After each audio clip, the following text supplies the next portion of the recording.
പരിശുദ്ധാത്മാവേ സഹായക, നിരന്തരമെന്നെ സഹായിക്കണേ.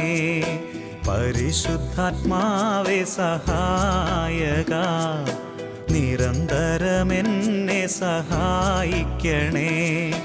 നിത്യവും കൂടെ വസിക്കുന്നോനേ, അഭിഷേകത്തിനഗ്നി നിറച്ചിടണേ.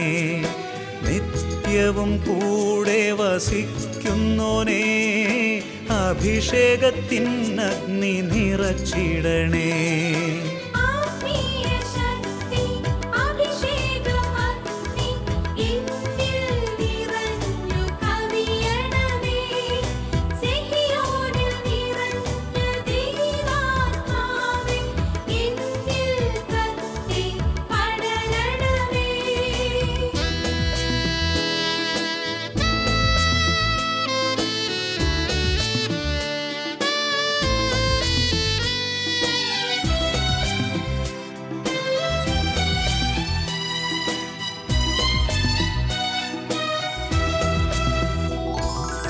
എന്നുള്ളിൽ നിറയുന്ന ദൈവിക ശക്തി ലൗകിക ശക്തിയെ തകർത്തിടുന്നു.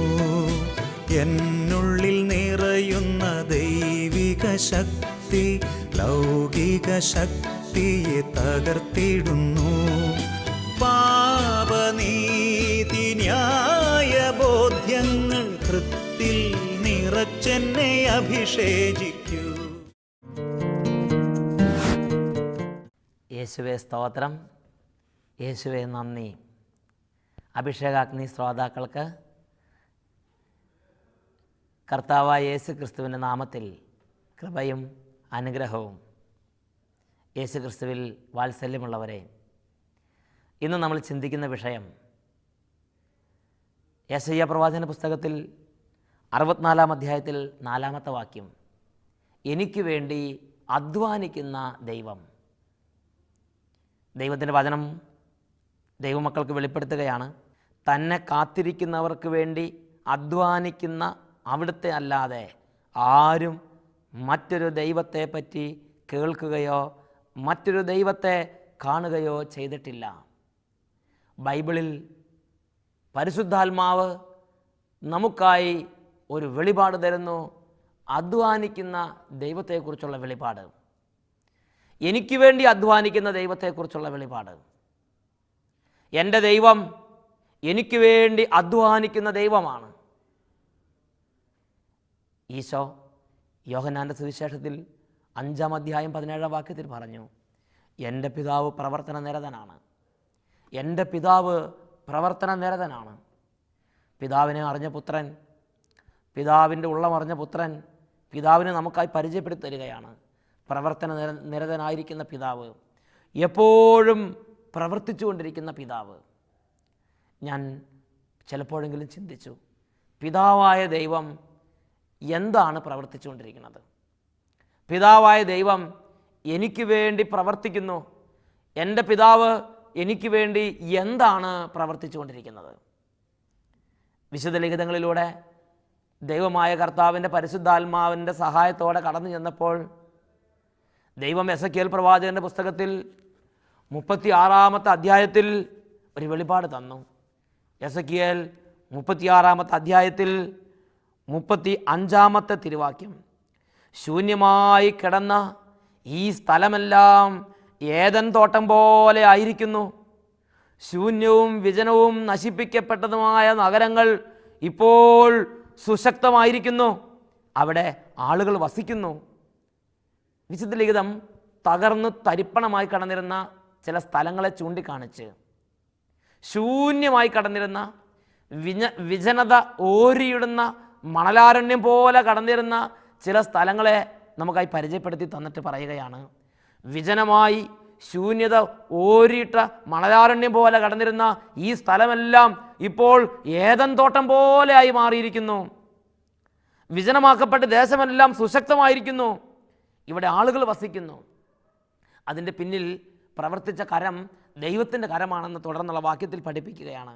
36-ാമത്തെ വാക്യം, നശിപ്പിക്കപ്പെട്ട ഈ സ്ഥലങ്ങൾ പുനരുദ്ധരിച്ചതും ശൂന്യമായി കിടന്നിടത്തെല്ലാം വീണ്ടും കൃഷി ഇറക്കിയതും കർത്താവായ ഞാനാണെന്ന് നിങ്ങൾ അറിയും. കർത്താവായ ഞാനിത് പറഞ്ഞിരിക്കുന്നു, ഞാനിത് നടപ്പാക്കും. വചനം പഠിപ്പിക്കുകയാണ്. ശൂന്യമായ ഈ സ്ഥലത്തെല്ലാം കൃഷി ഇറക്കിയത് കർത്താവായ ഞാനാണെന്ന് നിങ്ങൾ അറിയണം. ഞാനിത് പറഞ്ഞിരിക്കുന്നു, ഞാനിത് നടപ്പാക്കും. ദൈവത്തിൻ്റെ ആത്മാവിലൂടെ നൽകപ്പെട്ട വചനങ്ങളിൽ ദൈവം വെളിപ്പെടുത്തി തരികയാണ്. എസെക്കിയേൽ 36 അധ്യായം 36 വാക്യം. നശിപ്പിക്കപ്പെട്ട സ്ഥലങ്ങളെ പുനരുദ്ധരിക്കുന്ന ദൈവം, തകർക്കപ്പെട്ട കുടുംബങ്ങളെ പുനരുദ്ധരിക്കുന്ന ദൈവം, തകർന്ന വ്യക്തികളെ പുനരുദ്ധരിക്കുന്ന ദൈവം, തകർന്ന ജീവിതങ്ങളെ പുനരുദ്ധരിക്കുന്ന ദൈവം, വിജനവും ശൂന്യവുമായി കിടന്ന സ്ഥലങ്ങൾ ഏദൻ തോട്ടം പോലെ എല്ലാവരുടെയും പ്രീതി പിടിച്ചു പറ്റുന്ന ജീവിതങ്ങളായി മാറുന്നതിൻ്റെ പിന്നിൽ എനിക്കും നിങ്ങൾക്കും വേണ്ടി അധ്വാനിക്കുന്ന പിതാവിൻ്റെ കരമുണ്ട് എന്ന് വചനം പഠിപ്പിക്കുകയാണ്.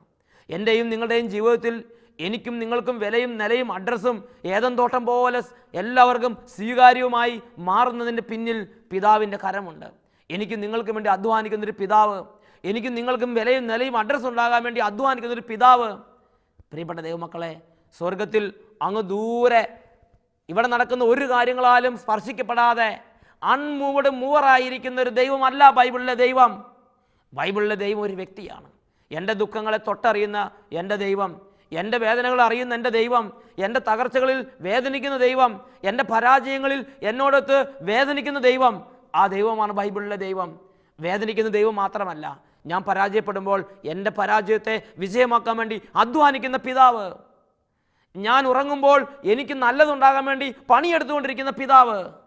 അതാണ് 127 സങ്കീർത്തനത്തിൽ ദൈവത്തിൻ്റെ വചനം പഠിപ്പിക്കുന്നത്.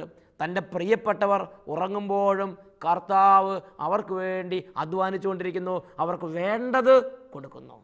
തൻ്റെ പ്രിയപ്പെട്ടവർ ഉറങ്ങുമ്പോഴും കർത്താവ് അവർക്ക് വേണ്ടത് കൊടുക്കുന്നു.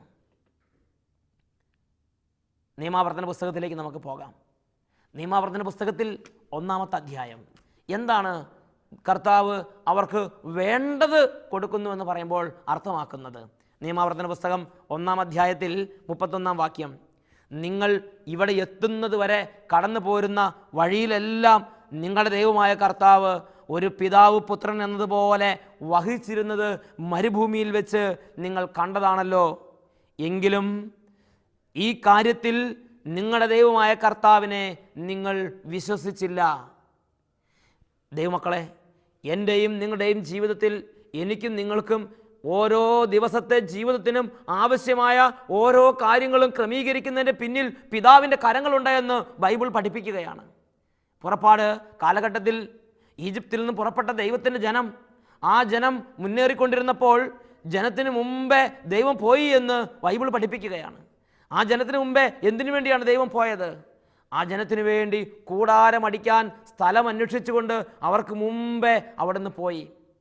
ആ ജനത്തിന് മരുഭൂമിയിലൂടെ നടന്നു പോകുമ്പോൾ ആ ജനത്തിന് സംരക്ഷണം നൽകാൻ ദൈവം ഒരു അപ്പനെ പോലെ, ഒരു അപ്പനായി ദൈവം ആ ജനത്തെ മാറോട് ചേർത്ത് വഹിച്ചിരുന്നുവെന്ന് ബൈബിൾ പഠിപ്പിക്കുകയാണ്. നിയമാവർത്തന പുസ്തകത്തിൽ 1-ാം അധ്യായം 31 മുതലുള്ള വാക്യങ്ങൾ. നിങ്ങൾ ഇവിടെ എത്തുന്നത് വരെ കടന്നു പോരുന്ന വഴിയിലെല്ലാം നിങ്ങളുടെ ദൈവമായ കർത്താവ് നിങ്ങളെ ഒരു പിതാവ് പുത്രനെ എന്ന പോലെ വഹിച്ചിരുന്നത് മരുഭൂമിയിൽ വെച്ച് നിങ്ങൾ കണ്ടതാണല്ലോ. എങ്കിലും ഈ കാര്യത്തിൽ നിങ്ങൾ വിശ്വസിച്ചില്ല. അന്നവർ വിശ്വസിച്ചില്ല, ഇത് നമ്മളും വിശ്വസിക്കുന്നില്ല. എൻ്റെയും നിങ്ങളുടെയും ജീവിതത്തിൽ ഓരോ ദിവസവും നടക്കുന്ന ഓരോ കാര്യങ്ങളുടെയും പിന്നിൽ പിതാവിൻ്റെ കൈകളുണ്ട്.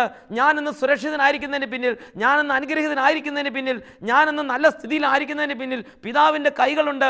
എനിക്ക് വേണ്ടി അധ്വാനിക്കുന്ന എൻ്റെ ദൈവത്തിൻ്റെ കൈകളുണ്ട് എന്ന് ഞാനും നിങ്ങൾ ഹൃദയം കൊണ്ട് അംഗീകരിക്കുന്നില്ല. അതാണ് നമ്മുടെ തകർച്ചയുടെ ഒരു കാരണം.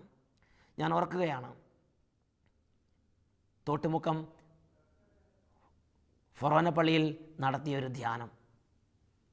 അവിടെ ഒരു ദിവസം ധ്യാനത്തിൻ്റെ 3-ാം ദിവസം ആ ദേശത്തുള്ള ശുശ്രൂഷകർ ഒരു ഭക്ഷണം തരാൻ തീരുമാനിച്ചു. അങ്ങനെ എല്ലാ ഭക്ഷണങ്ങളും സജ്ജമാക്കി കഴിഞ്ഞപ്പോൾ അവർ ഞങ്ങളെ ഭക്ഷണത്തിന് ക്ഷണിച്ചു. രാത്രിക്കാണ്, 9 മണി 9:30 ഞങ്ങൾ പ്രാർത്ഥനയെല്ലാം കഴിഞ്ഞ്, പള്ളിയിൽ നിന്ന് പ്രാർത്ഥനയെല്ലാം കഴിഞ്ഞ് ഞങ്ങളെ അവർ കൂട്ടിക്കൊണ്ട് വന്നു. അപ്പോൾ അവിടെ ഉണ്ടായിരുന്ന വികാരിച്ചന് അന്ന് അപ്രതീക്ഷിതമായി ഛർദിയും മറ്റ് അസ്വസ്ഥതകളും പിടിപെട്ടു. അപ്പോൾ വികാരിച്ചൻ പറഞ്ഞു, ഇങ്ങനെ ഛർദി എനിക്ക് ഇടയ്ക്ക് വരാറുള്ളതാണ്, ഇങ്ങനെ ഛർദി വന്നാൽ അപ്പോൾ അതിന് മരുന്നുണ്ട്. ആ മരുന്ന് കഴിച്ച് ലൈറ്റ് ഓഫാക്കി വെള്ളം കുടിച്ച് കിടന്നാൽ മതി, നേരം വെളുക്കുമ്പോഴത്തേനും സൗഖ്യമാകും. അങ്ങനെ അച്ഛൻ മരുന്ന് കഴിച്ച് ഗുളിക കഴിച്ച് വെള്ളമൊക്കെ കുടിച്ച് അച്ഛൻ കിടന്നു. അതിനുശേഷം അച്ഛൻ്റെ ട്രീറ്റ്മെൻറ്റ് അച്ഛനെ വേണ്ട പോലെ പരിചരിച്ചതിന് ശേഷം അവിടെയുള്ള ശുശ്രൂഷകരെല്ലാം ഞങ്ങളെ ഭക്ഷണത്തിന് കൂട്ടിക്കൊണ്ടുപോയി. അങ്ങനെ ഭക്ഷണശാലയിൽ ചെന്നു. അച്ഛൻ ഇരിക്കുന്നൊരു കസേരയുണ്ട്. ആ കസേരയിൽ അന്ന് ആരും ഇരുന്നില്ല. കസേര വികാരിച്ചിൻ്റെ കസേരയാണ്. ഇരുവശങ്ങളിലുമായി, മേശയുടെ ഇരുവശങ്ങളിലുമായി ഞങ്ങളിരുന്നു. അപ്പോൾ സെർവ് ചെയ്യുന്നവർ, ഭക്ഷണം വിളമ്പി തരുന്നവർ അങ്ങോട്ടും ഇങ്ങോട്ട് ഭക്ഷണം കുറച്ച് നേരം വിളമ്പിയിട്ട് പറഞ്ഞു, ഈ കസേര ഇവിടെ കിടക്കുന്നത് ഒരു തടസ്സമാണ്, അതുകൊണ്ട് ഈ കസേര ഒന്ന് മാറ്റിയിട്ടിട്ട് വിളമ്പാം. അങ്ങനെ ആ കസേര അവർ എടുത്തു മാറ്റി.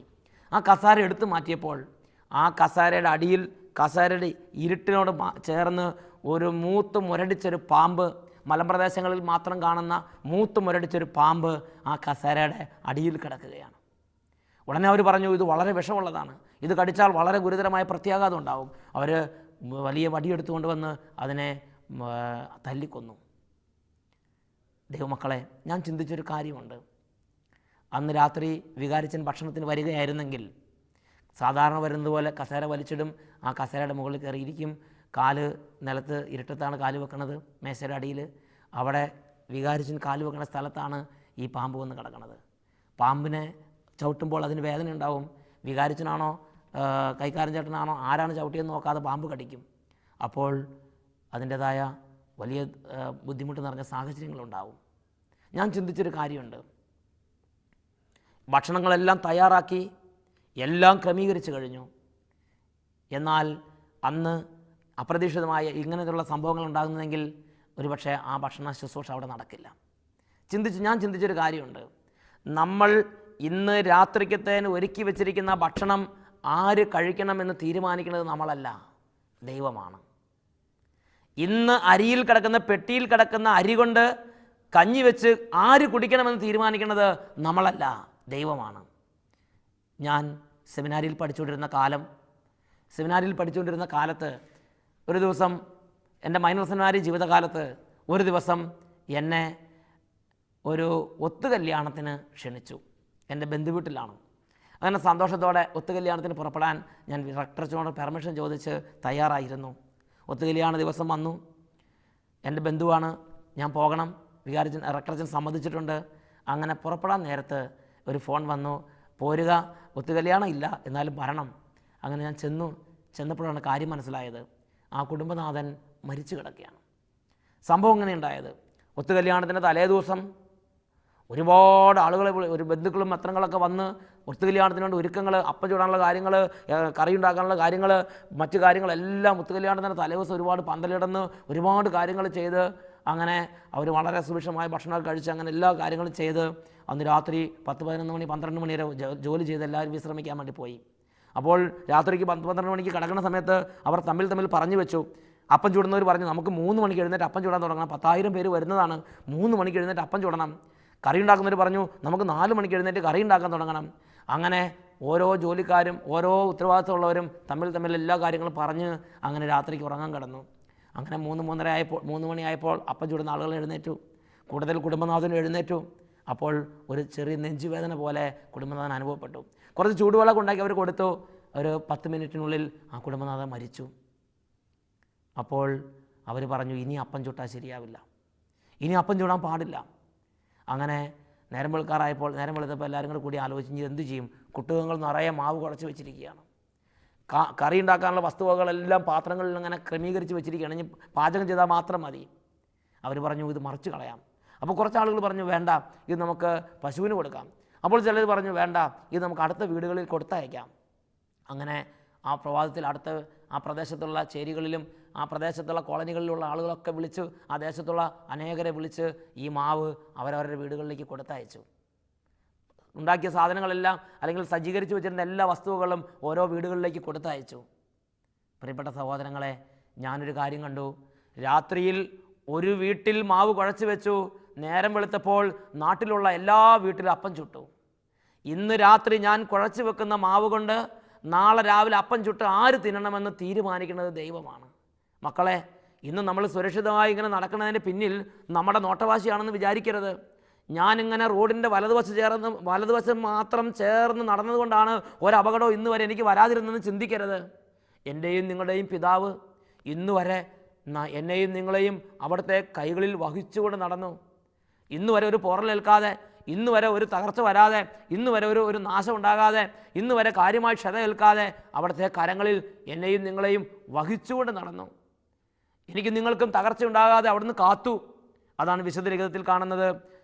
ഇവിടെ എത്തുന്നത് വരെ കടന്നു പോരുന്ന വഴിയിലെല്ലാം നിങ്ങളുടെ ദൈവമായ കർത്താവ് പിതാവ് പുത്രൻ എന്ന പോലെ വഹിച്ചിരുന്നത് മരുഭൂമിയിൽ വെച്ച് നിങ്ങൾ കണ്ടതാണല്ലോ. എങ്കിലും ഈ കാര്യം നിങ്ങൾ വിശ്വസിക്കുന്നില്ല. ഈ കാര്യത്തിൽ നിങ്ങളുടെ ദൈവമായ കർത്താവിനെ നിങ്ങൾ വിശ്വസിക്കുന്നില്ല. ഹൃദയം കൊണ്ട് ചിന്തിക്കുക, എത്രമാത്രം മഹത്വം, എത്രമാത്രം പ്രതിസ്നേഹം കർത്താവിന് കൊടുത്തിട്ടുണ്ട്. ഈ നിമിഷങ്ങളിൽ നമുക്ക് ആലോചിക്കാം. ഞാനിന്നിങ്ങനെ ഇരിക്കുന്നതിൻ്റെ പിന്നിൽ ദൈവത്തിൻ്റെ പരിപാലനയുണ്ട്. എൻ്റെ എല്ലാ വസ്തുക്കളും ഇന്ന് എനിക്കുള്ളതുപോലെ എൻ്റെ കൂടെ ആയിരിക്കുന്നതിന് പിന്നിൽ ദൈവത്തിൻ്റെ ഒരു സംരക്ഷണമുണ്ട്, ദൈവത്തിൻ്റെ ഒരു പരിപാലനയുണ്ട്. ജീവിക്കുന്ന ദൈവം എനിക്ക് വേണ്ടി അധ്വാനിക്കുന്നു, ജീവിക്കുന്ന ദൈവം എനിക്ക് വേണ്ടി കഷ്ടപ്പെടുന്നു, എനിക്ക് വേണ്ടി അധ്വാനിക്കുന്ന ദൈവമുണ്ട്. യെശയ്യാ പ്രവാചന പുസ്തകത്തിൽ 64-ാമത്തെ അധ്യായത്തിൽ നാം വായിച്ചു കേട്ടു, തനിക്ക് വേണ്ടി എനിക്ക് വേണ്ടി അധ്വാനിക്കുന്ന ഒരു ദൈവത്തെ അല്ലാതെ മറ്റൊരു ദൈവത്തെ പറ്റി കേൾക്കുകയോ മറ്റൊരു ദൈവത്തെ കാണുകയോ ഇന്ന് വരെ ആരും ചെയ്തിട്ടില്ല. തന്നെ കാത്തിരിക്കുന്നവർക്ക് വേണ്ടി അധ്വാനിക്കുന്ന ദൈവമാണ് ബൈബിളിലെ ദൈവം. ഈ ദൈവത്തെ വിശ്വസിക്കാതിരിക്കുന്നത് പാപമാണ്. ദൈവമാണ് എൻ്റെ സകലത്തിൻ്റെയും പരിപാലന ദൈവമാണെന്ന് വിശ്വസിക്കാതിരിക്കുന്നത് പാപമാണ്. എനിക്ക് തകർച്ചയുണ്ടാകുമ്പോൾ, എൻ്റെ കൃഷിയിടങ്ങളെല്ലാം വിജനമാകുമ്പോൾ, എൻ്റെ കൃഷിയിടങ്ങൾ ഏതും തോട്ടം പോലെ ആകാൻ എൻ്റെ ദൈവം എനിക്ക് വേണ്ടി അധ്വാനിക്കുന്നു. എസെക്കിയേൽ പ്രവാചന പുസ്തകത്തിൽ 36-ാമത്തെ അധ്യായത്തിൽ 30-ാമത്തെ വാക്യം ദൈവത്തിൻ്റെ വചനം പഠിപ്പിക്കുന്നു, പട്ടിണി മൂലമുള്ള അപകീർത്തി ഇനി ഒരിക്കലും ജനതകളുടെ ഇടയിൽ നിങ്ങൾ സഹിക്കാതിരിക്കേണ്ടതിന് ഞാൻ നിങ്ങളുടെ വൃക്ഷങ്ങളുടെ ഫലങ്ങളും വയലുകളിലെ വിളവുകളും സമൃദ്ധമാക്കും. ഞാൻ അവയോട് കൽപ്പിക്കും, അവ നിങ്ങൾക്ക് വിളവ് തരും. എസെക്കിയേൽ 36-ാം അധ്യായത്തിൽ 29-ാം വാക്യം, ധാന്യങ്ങൾ സമൃദ്ധമായി ഉണ്ടാകാൻ ഞാൻ കൽപ്പിക്കും, അവ നിങ്ങൾക്ക് സമൃദ്ധമായി തരും. എനിക്ക് വേണ്ടി കൃഷിയിടങ്ങളിൽ ഇടപെടുന്നൊരു ദൈവമുണ്ട്. എനിക്ക് വേണ്ടി തരിശുഭൂമിയിൽ അധ്വാനിക്കുന്നൊരു ദൈവമുണ്ട്. ഞാൻ നടക്കുമ്പോൾ എൻ്റെ പാദങ്ങൾ കല്ലിന്മേൽ തട്ടാതെ കാക്കുന്നൊരു ദൈവമുണ്ട്. എന്നെ മാറോട് ചേർത്ത് വഹിക്കുന്നൊരു ദൈവമുണ്ട്.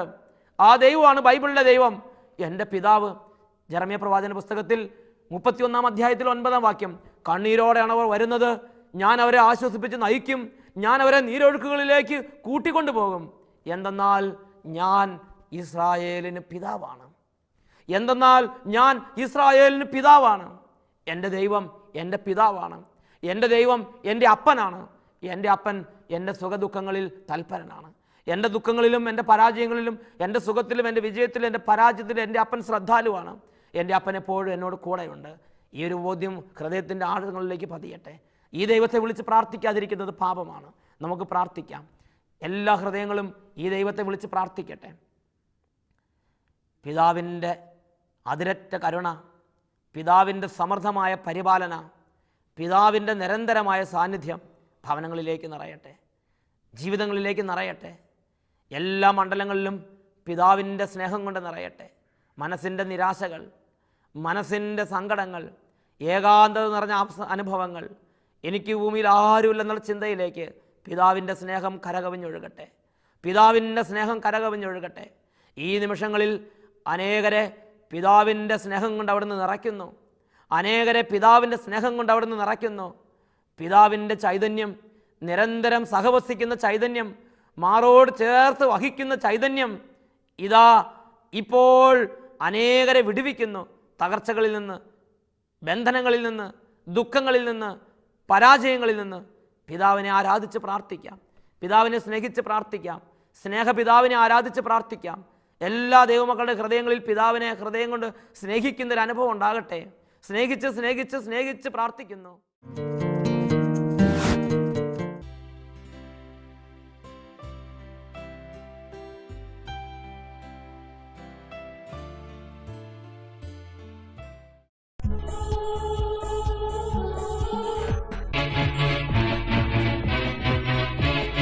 എഴുന്നള്ളും യേശു രാജാവാ, കർത്താവായി ഭരണം ചെയ്തിടുവാൻ, ദൈവരാജ്യം നമ്മിൽ സ്ഥാപിതമാക്കാൻ, സാത്താന്റെ ശക്തിയെ തകർത്തിടുവാൻ എഴുന്നള്ളും യേശു രാജാവാ.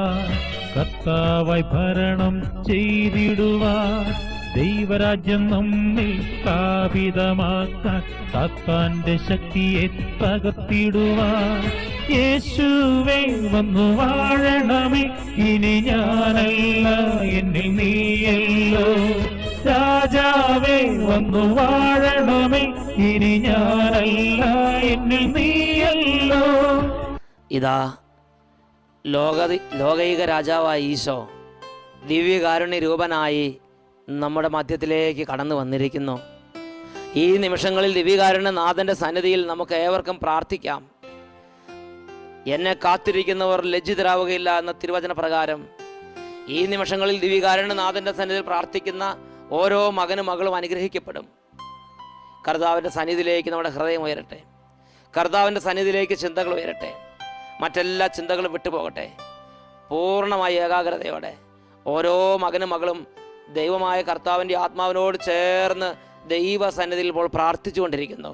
ഓ പിതാവേ, ജീവിക്കുന്ന ദൈവമേ, ഈ നിമിഷങ്ങളിൽ അങ്ങയുടെ നാമത്തെ ഞങ്ങൾ വിളിച്ചപേക്ഷിക്കുമ്പോൾ അങ്ങ് ജീവിക്കുന്ന ദൈവമാണെന്നും ഞങ്ങൾക്ക് വേണ്ടി അധ്വാനിക്കുന്ന കർത്താവാണെന്നും ഹൃദയം കൊണ്ട് വിശ്വസിച്ച് ഞങ്ങൾ ഏറ്റുപറയുന്നു.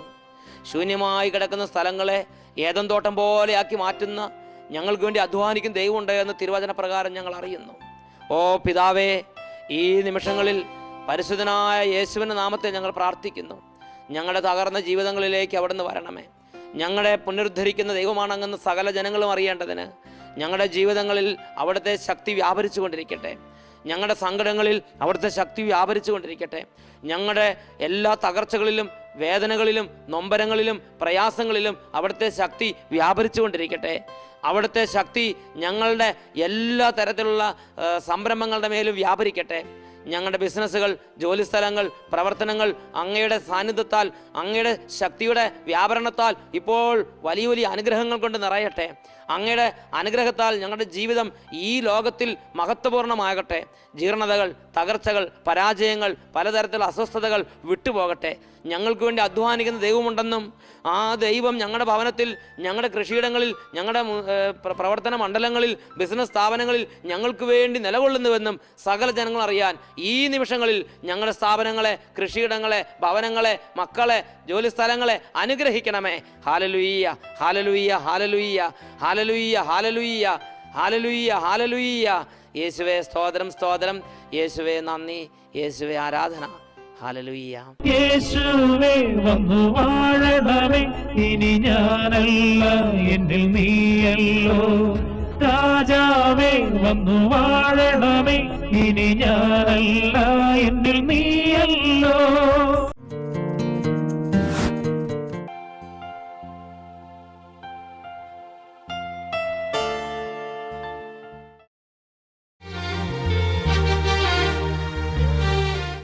എൻ്റെ പേര് ബീന ഷാജി, പൊൻകണ്ട ഇടവകയിൽ നിന്ന് വരുന്നു. 2.5 വർഷമായി എൻ്റെ 2 കാലിലും ലെതർ ചെരുപ്പിടുമ്പോൾ അലർജി ആയിരുന്നു. ഈശോ ആരാധനയുടെ സമയത്ത് സൗഖ്യം തന്ന് അനുഗ്രഹിച്ചു. യേശുവേ നന്ദി, യേശുവേ സ്തുതി. 2.5 വർഷമായിട്ട് ചെരുപ്പിടുമ്പോഴുണ്ടായിരുന്ന അലർജി, കാല് പൊട്ടി വീഴുന്ന അനുഭവമായിരുന്നു. എന്നാൽ സെക്യുവിന്റെ ധ്യാനത്തെ സംബന്ധിച്ച് പ്രാർത്ഥിച്ചപ്പോൾ കർത്താവ് പൂർണ്ണമായും കാരണങ്ങൾ സുഖപ്പെടുത്തി.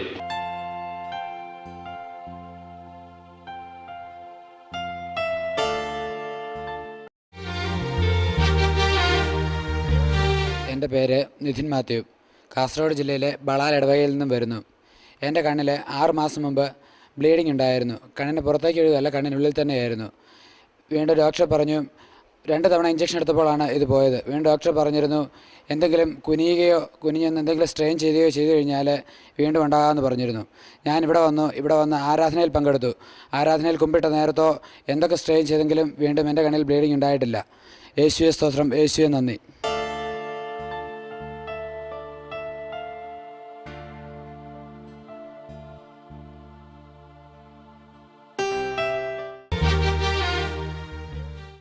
എൻ്റെ പേര് ഏലിക്കുട്ടി, കള്ളമരിയാണ് എൻ്റെ വീട്. ഞാനൊരു പ്രമേഹ രോഗിയാണ്. പ്രമേഹം കൂടുതലായി എൻ്റെ കാലിൻ്റെ കണ്ണങ്കാല് രണ്ടും പഴുക്കാൻ തുടങ്ങി. ആശുപത്രിയിൽ പോയി ഡോക്ടറെ കാണിച്ചു. മരുന്നുകൾ കുടിക്കുകയും ഇഞ്ചക്ഷൻ വയ്ക്കുകയും ചെയ്തു. എന്നിട്ട് യാതൊരു കുറവുമില്ലായിരുന്നു. അപ്പോൾ ഞാൻ ഡോക്ടർ പറഞ്ഞു കാല് കണ്ടിച്ച് കളയേണ്ടി വരുമെന്ന്. അപ്പോൾ ഞാൻ സെഗിയോനിൽ വന്ന് 3 ദിവസം ധ്യാനം കൂടി പ്രാർത്ഥിച്ചുകൊണ്ടാകുന്ന നിശ്ചയത്തിൻ്റെ ഫലമായി എൻ്റെ കാലുകൾ ഉണങ്ങുകയും ഇപ്പോൾ വേദന കുറഞ്ഞ് മരുന്ന് കഴിക്കുന്നുണ്ടെങ്കിലും ആശ്വാസം കിട്ടി. യേശുവേ സ്തോത്രം, യേശുവേ നന്ദി, യേശുവേ സ്തുതി.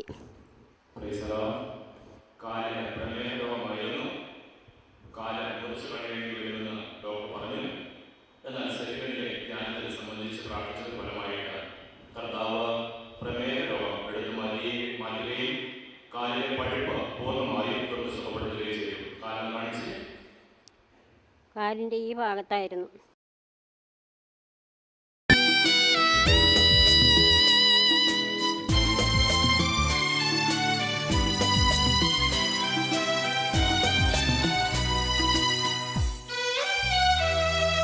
പരിശുദ്ധാത്മാവേ സഹായക, നിരന്തരമെന്നെ സഹായിക്കണേ. പരിശുദ്ധാത്മാവേ സഹായക, നിരന്തരമെന്നെ സഹായിക്കണേ. നിത്യവും കൂടെ വസിക്കുന്നോനേ, അഭിഷേകത്തിനഗ്നി നിറച്ചിടണേ. നിത്യവും കൂടെ വസിക്കുന്നോനേ, അഭിഷേകത്തിനഗ്നി നിറച്ചിടണേ.